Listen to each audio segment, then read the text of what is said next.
아멘. 우리 잠시 기도합시다. 하나님 감사합니다. 살아계신 귀한 하나님의 말씀 이 시간에 갈망하며 우리가 주께 나아갑니다.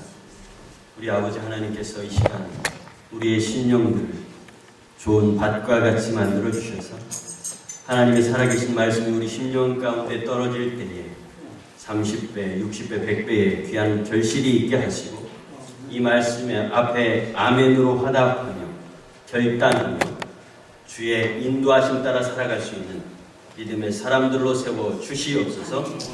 하나님 우리에게 들을 귀 있는 자들이 되게 하시고 볼 수 있는 눈을 열어주셔서 하나님의 귀한 말씀 앞에 서는 우리가 되도록 도와주옵소서. 예수님의 이름으로 감사하며 기도 올리옵나이다.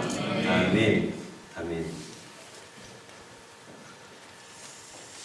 여러분 주님의 성이 뭔지 아세요? Feminine name. 뭐가 주님의 Feminine name이죠? 예? 예시예요? 네?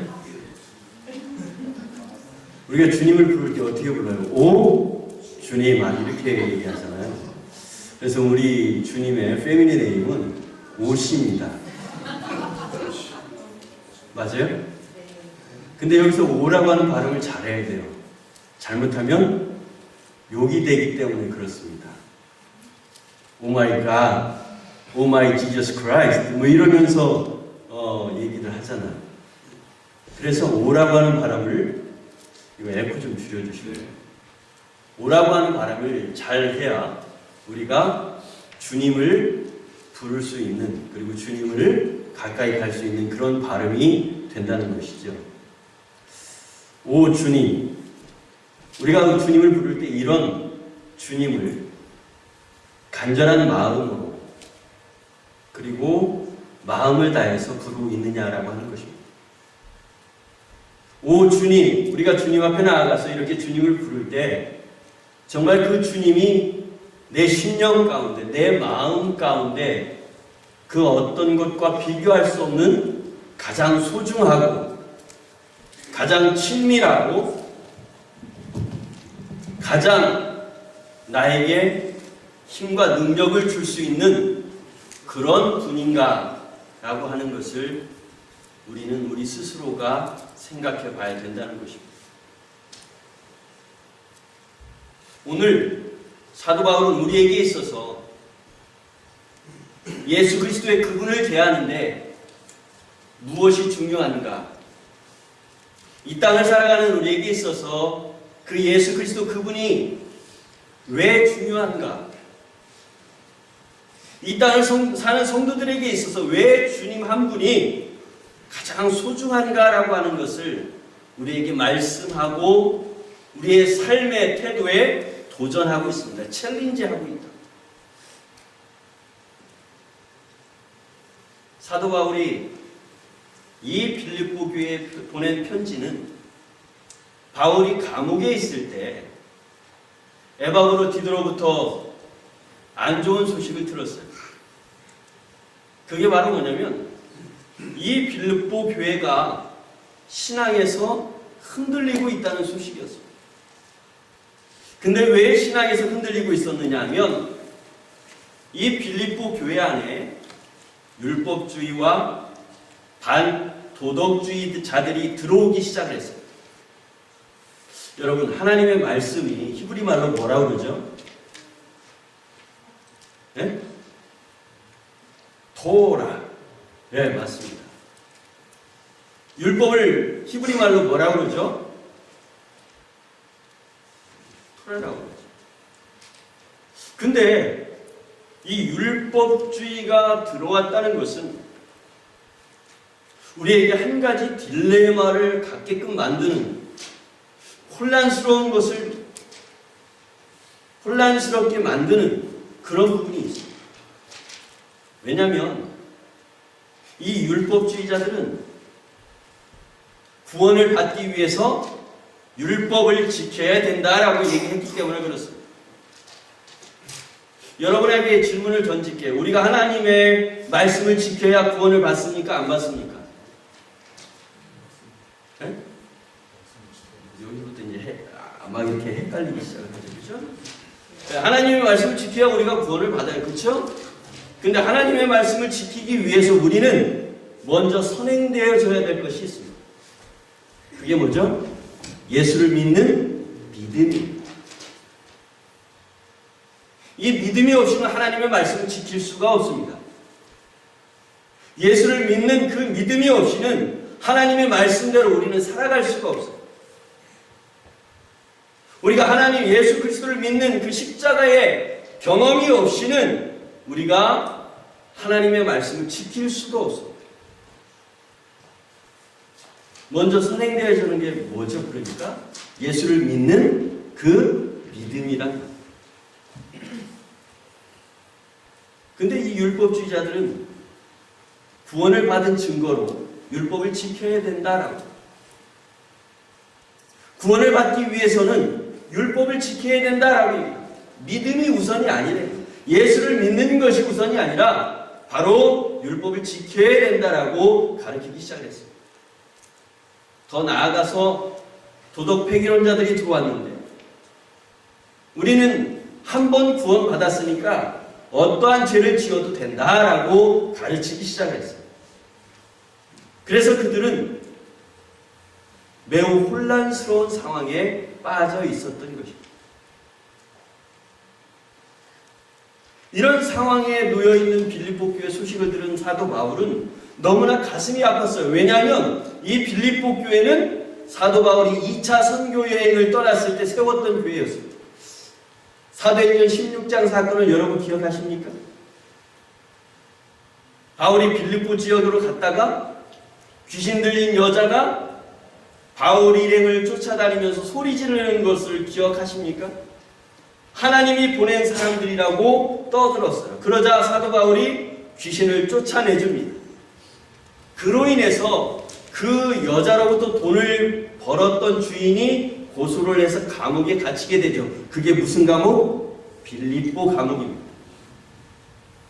이 빌립보 감옥에 갇혔을 때 바울과 실라가 하나님 앞에 감사와 찬양을 올리게 되죠. 그때 감옥의 문이 열리게 됩니다.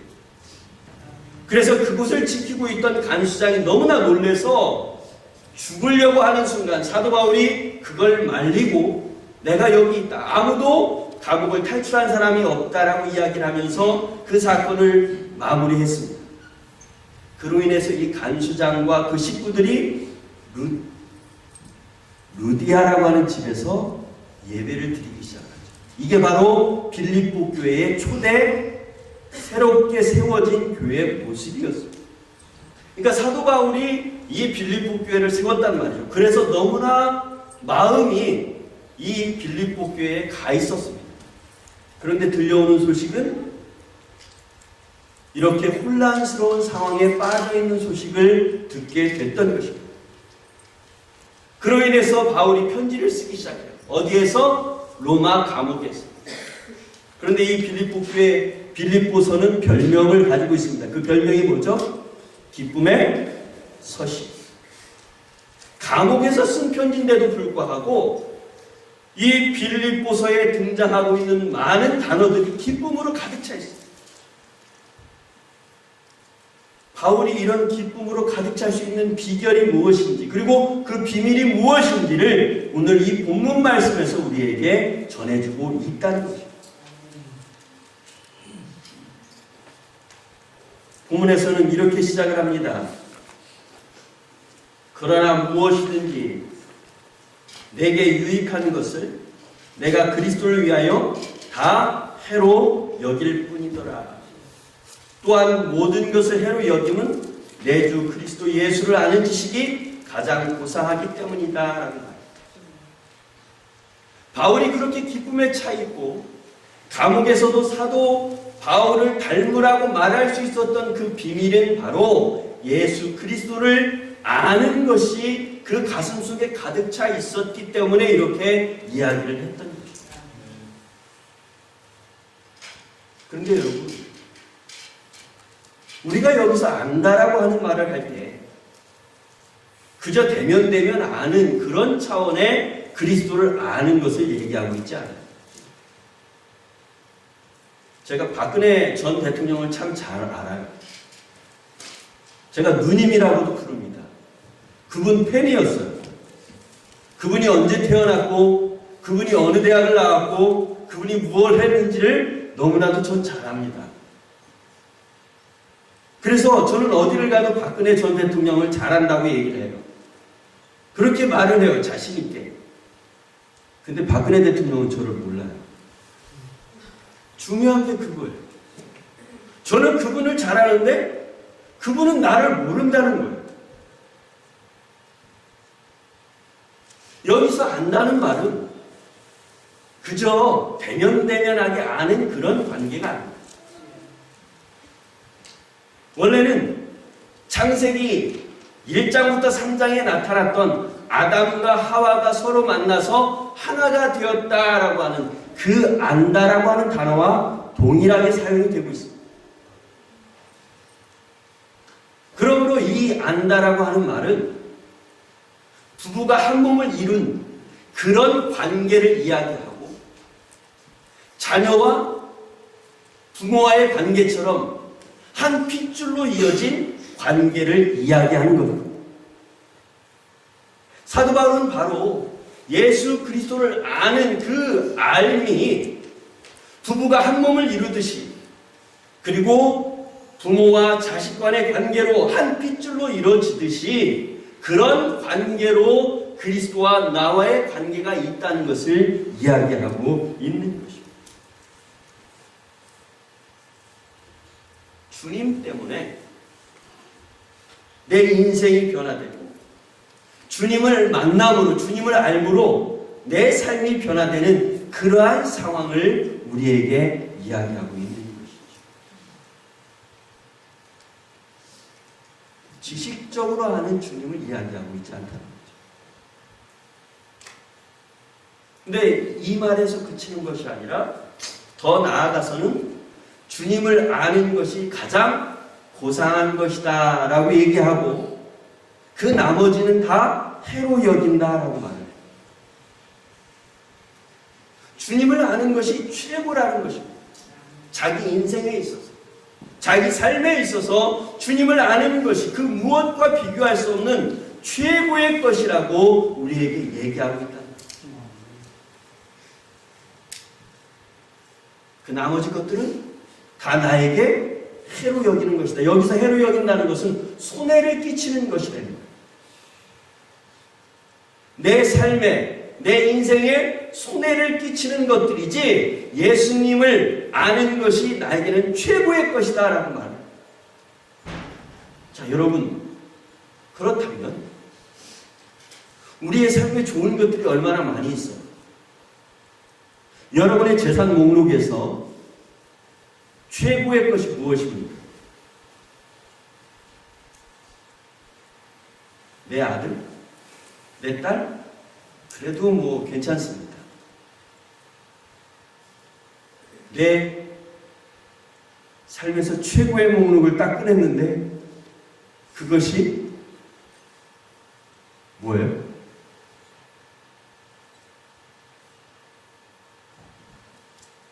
여러분이 가지고 있는 그 최고의 것이 과연 예수님과 비교를 했을 때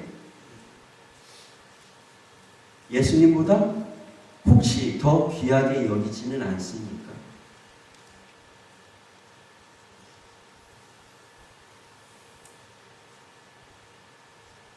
혹시 여러분이 가지고 있는, 여러분이 소유하고 있는 가장 소중하게 생각하는 그 무엇이 주님보다 더 무게를 가지고 있지는 않습니까?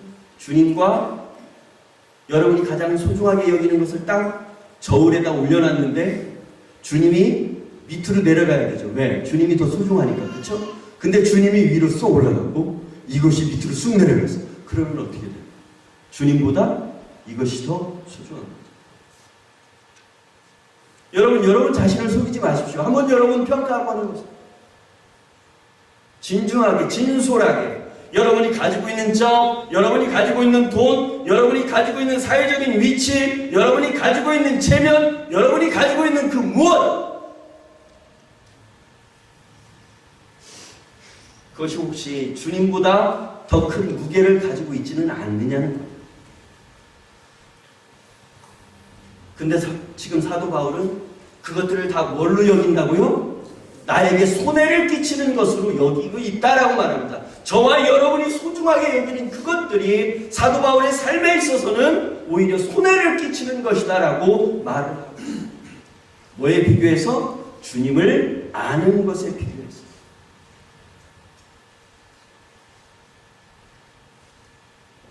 여러분, 오늘 바울은 시공을 뛰어넘어서 우리에게 이 말씀을 가지고 도전합니다.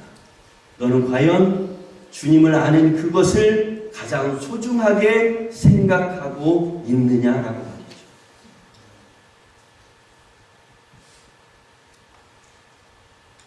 주님을 아는 것이 여러분의 최고가 되기를 축복합니다. 주님을 아는 것이 여러분의 삶에 있어서 가장 중요한 것이 되기를 축복합니다. 그러더니 바울은 또 나아가서 이야기를 합니다. 또한 모든 것을 해를 여김은 내 주 그리스도 예수를 아는 지식이 가장 고상하기 때문이다. 내가 그를 위하여 모든 것을 잃어버리고 배설물로 여김은 그리스도를 얻고 그 안에서 발견되려 함이다 라고 말합니다. 주님을 아는 것이 가장 귀중한 것이다 라고 말하면서 또다시 두 번째로 우리에게 귀중한 것이 무엇인가를 얘기해요. 그게 뭐죠? 8절 이하에 얻는 것과 발견되는 것이라고 말합니다. 그렇죠? 아니에요.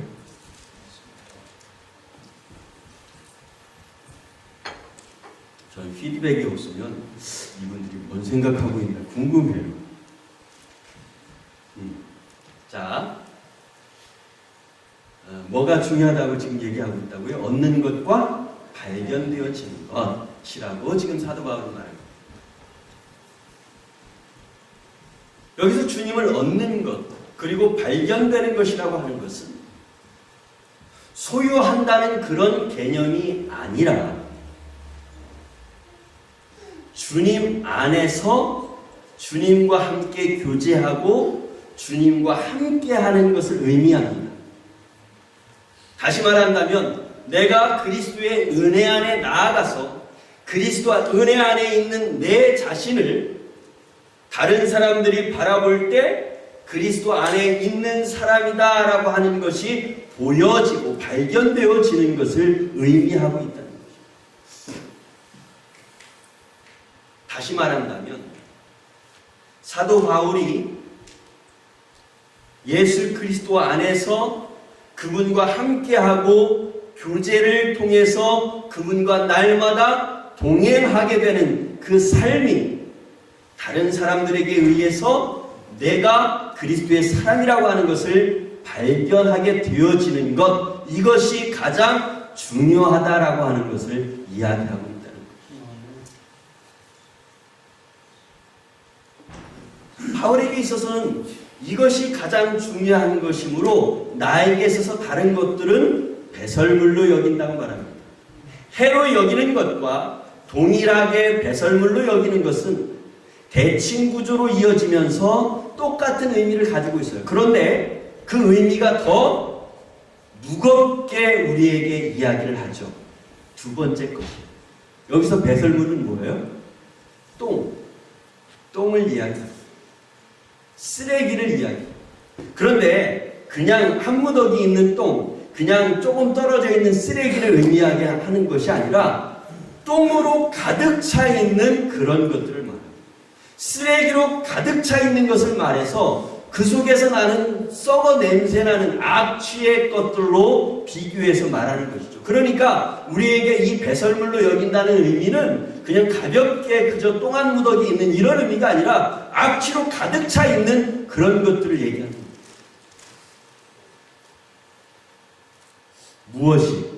무엇이? 사도 바울이 가지고 있는 그 캐리어가 예수 그리스도를 얻는 것과 발견되어지는 것에 비교하면 쓰레기라고 말하는 것입니다. 바울은 3장 1절부터 보게 되면 자신이 어떤 사람이었는지를 이야기하고 있습니다. 바울이 어떤 사람이었죠? 율법으로는 뛰어난 사람이었습니다. 난지 8일 만에 할례를 받았던 사람이고요. 가말리알 문화에서 교육을 받았던 사람입니다. 그리고 예수를 핍박했던 사람이고 스데반이 죽을 때에 거기서 증인으로 있었던 사람이라고 자기 자신을 소개하고 있습니다. 그러니까 유대인들이 사도 바울을 바라볼 때는 대단한 사람인 거예요. 가말리엘 문화는 오늘날로 말하면 하버드보다 더 높은 그러한 위치에 있는 학교에서 교육을 받은 랍비 교육을 받았다는 것이죠. 오늘날 마지막 랍비라고 하는 사람이 키신저입니다. 이 키신저 한 사람으로 인해서 이 세상이 엄청난 영향을 받았어요. 랍비 한 사람에 의해서. 사도 바울이 이런 교육을 받았던 천재였던 사람이에요. 그런 그가 자신의 캐리어, 자신이 가지고 있는 경험과 환경과 놓여있는 그 모든 것들을 예수를 얻는 것과 이 발견되어지는 것에 비교했을 때 쓰레기라고 이야기를 합니다. 여러분, 오늘날 우리 교회 안에서는 이 쓰레기를 붙잡고 자랑하는 사람들이 너무 많아요.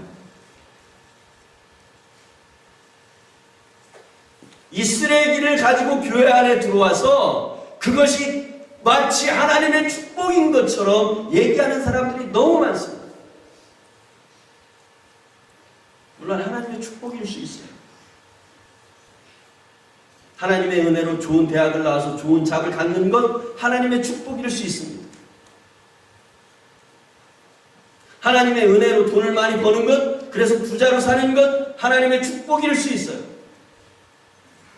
하나님의 은혜로 내가 금수저를 물고 태어나고 내 외모가 보기 좋고 멋지게 생긴 것 축복일 수 있어요. 그러나 그것이 예수 그리스도를 얻는 것과 발견되어지는 것과 비교했을 때는 쓰레기라고 얘기를 하고 있다. 그런데 오늘날 그거 가지고 교회 안에 와서 자랑하고 있어요.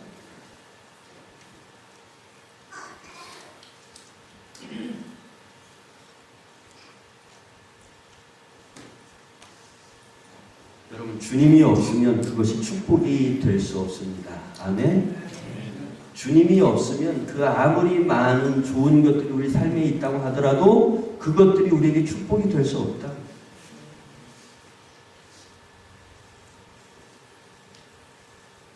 제가 어렸을 때 저희 어머니하고 시장을 갔다가 어머니를 잃어버린 적이 있어요. 제가 왜 어머니 손을 놓고 딴짓을 했는지 기억이 안 나요, 지금. 어렸을 때니까. 그런데 내가 그 어머니를 잃어버리고 집으로 빨리 가야 되겠다, 이 생각밖에 없어서 집을 찾아가기 위해서 헤매다가 간신히 집에 돌아온 기억은 있어요. 그래서 간신히 집에 돌아왔어요. 그 돌아와서 집에 있는데 우리 엄마도 헐레벌떡하고 집으로 왔어요. 마침 내가 있으니까 나를 붙잡고 얼마나 우시든지. 근데 그 어렸을 때 그런 마음이 들었어요. 왜 나를 붙잡고 울지? 지금은 이해가 돼요, 지금. 근데 그때는 이해를 못했어요.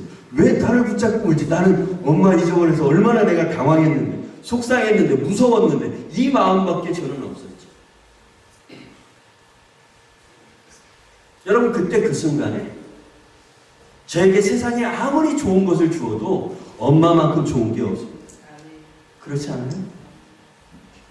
내가 엄마를 잃어버려서 헤매고 엄마를 찾기 위해서 놀라고 두렵고 그런 상황에 집까지 올 수 있었던 그 시간들이 그 어떤 것을 주어도 나는 내 마음을 만족시키는 것이 없단 말이에요. 오직 엄마 한 사람밖에 없어요. 바로 주님을 얻는 것, 그리고 주님께서 발견되어지는 것, 이것들이 바로 그런 거라는 것이죠. 주님과 함께하지 않으면, 주님 앞에서 우리가 주님을 내 구주로 고백하고 살지 않으면 그것들이 다 소용이 없다는 것을 지금 얘기하고 있어요. 마치 어린아이가 엄마를 잃어버리면 아무리 좋은 것을 줘도 소용이 없듯이 이 세상을 살고 믿음 안에 있는 저희들에게 있어서 주님을 잃어버리고 주님을 붙잡고 있지 못하다면 그 모든 것들이 쓰레기와 똑같다라고 얘기합니다. 여러분 그렇게 고백하며 사십니까? 입술에 침 바르고 그렇게 고백하며 사세요? 이때는 아멘이 아니고 한숨을 쉬셔야 돼요. 아휴, 그렇게 못 사는데.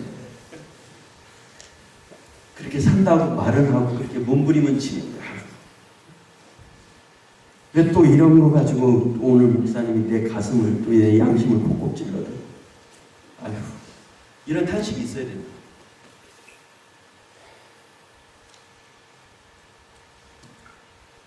우리는 그렇게 살지는 못해요. 우리 전도사님 기도하신 대로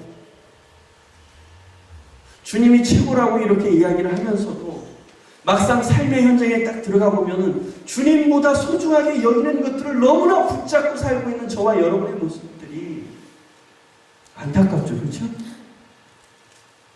정말 그런 삶이 아니라 주님을 기뻐하시고 주님이 좋아하시고 주님이 원하시는 삶을 살고 싶은데 참 그래요.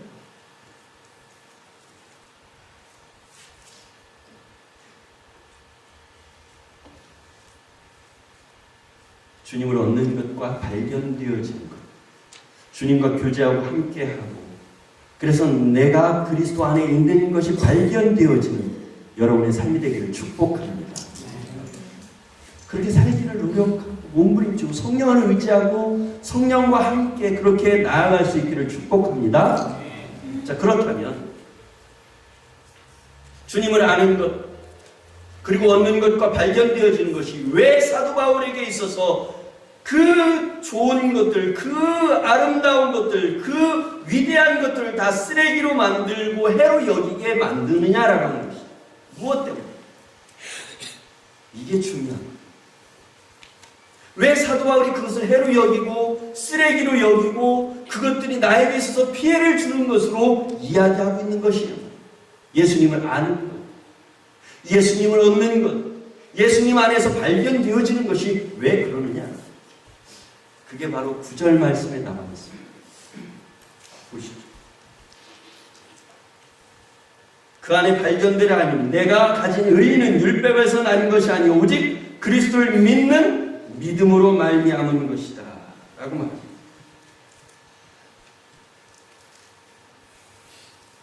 그가 그렇게 소중하게 여기는 이유가 바로 그리스도 안에서 의로 여겨지기 때문이라고 해요.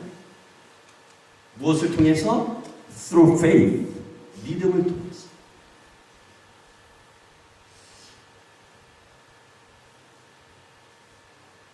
자기 자신을 소개한 대로 사도 바울은 예수님을 핍박했던 사람이었습니다. 그리고 예수 믿는 사람들을 잡아서 감옥에 가두려고 했던 사람이었습니다. 그런데 예수님을 만나고 나니까 다마스커스로 내려가는 그 상황에서 예수님이 어떤 분인가를 발견하고 나니까 그의 인생에 있어서 가장 소중하고 중요한 것이 무엇인가를 알게 되었던 것입니다. 이 말을 다시 말한다면 구원받고 보니까 하나님의 백성이 되고 보니까 십자가를 경험하고 나니까 예수 없이는 살 수 없는 인생인 것을 알게 되었던 것입니다. 온갖 죄악으로 뒤덮여져서 십자가에 멸망받을 수밖에 없는 저와 여러분임에도 불구하고 하나님의 사랑으로 그분의 아들을 십자가에 내어주신 그 은혜가 그는 너무나 컸던 것입니다. 예수님을 만난 사람들은 이 고백을 다 해요. 예수님을 체험한 사람들은 이 고백을 다 합니다. 주님만이 나의 삶의 전부입니다. 아멘. 그 고백이 되어지지 않으면 주님을 만났는지 안 만났는지 의심해봐야 돼요. 주님이 내 삶에 있어서 소중한 분입니다 라고 하는 고백이 안 되어진다면 여러분은 주님을 만나지 않은 사람입니다. 내가 비록 예수님의 말씀대로 살지 못해도 내 마음속에 일어나고 있는 예수님을 향한 나의 고백은 주님이 나의 전부입니다 라고 고백이 되어지게끔 되어 있어요. 아멘? 믿는 사람만 아멘. 그런 고백이 되게끔 되어져 있어요. 왜? 그분을 통해서 내가 내 인생이 새롭게 시작되었기 때문에 그렇습니다. 바로 사도 바울이 그걸 알기 때문에 자기가 가장 중요하게 생각하는 그리고 가장 소중하게 여기는 것이 주님 그분이다라고 하는 것을 우리에게 말씀하고 권면하고 있는 거죠. 사랑하는 여러분, 오늘 이 말씀 앞에서 우리가 정말 예수님을 아는 것에 그리고 예수님을 얻고 발견되어지는 것에 내가 가지고 있는 그 모든 것들을 소중하게 여기지 않고 그분만을 소중하게 여기며 살았는지 깊이 생각해 보기를 주의 이름으로 축복합니다. 그런 삶이 되지 못한다. 그런 삶으로 살지 못하고 있다. 우리는 주님 앞에 진지하게 나의 부족함을 고백하고 성령을 의지하고 그분을 다시 붙잡고 나아가서 주님과 함께하는 저와 여러분이 되시기를 주의 이름으로 축복합니다. 같이 기도합니다.